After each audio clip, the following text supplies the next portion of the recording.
আমি আজ কারো রক্ত চাইতে আসিনি। কবি নির্মলেন্দু গুণ। সমবেত সকলের মতো আমিও গোলাপ ফুল খুব ভালোবাসি।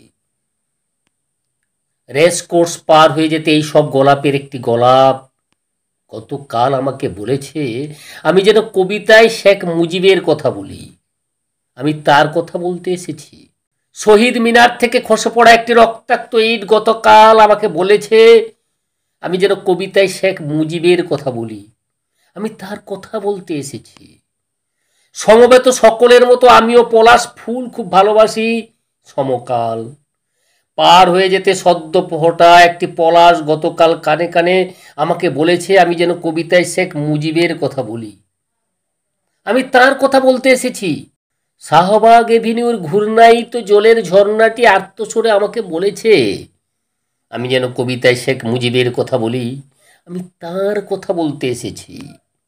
সমবেত সকলের মতো আমারও স্বপ্নের প্রতি পক্ষপাত আছে, ভালোবাসা আছে। শেষ রাতে দেখা একটা সাহসী স্বপ্ন গতকাল আমাকে বলেছে আমি যেন কবিতায় শেখ মুজিবের কথা বলি। আমি তার কথা বলতে এসেছি। এই বসন্তের বটমূলে সমবেত ব্যথিত মানুষগুলো সাক্ষী থাকুক। নাফোটা কৃষ্ণচূড়ার শুষ্ক ভগ্ন অপ্রস্তুত প্রাণের ওই গোপন মঞ্জরিগুলো কান পেতে শুনুক। আসন্ন সন্ধ্যার এই কালো কোকিলটি জেনে যাক আমার পায়ের তলায় পুণ্য মাটি ছুঁয়ে আমি আজ সেই গোলাপের কথা রাখলাম, আজ সেই পলাশের কথা রাখলাম, আজ সেই স্বপ্নের কথা রাখলাম।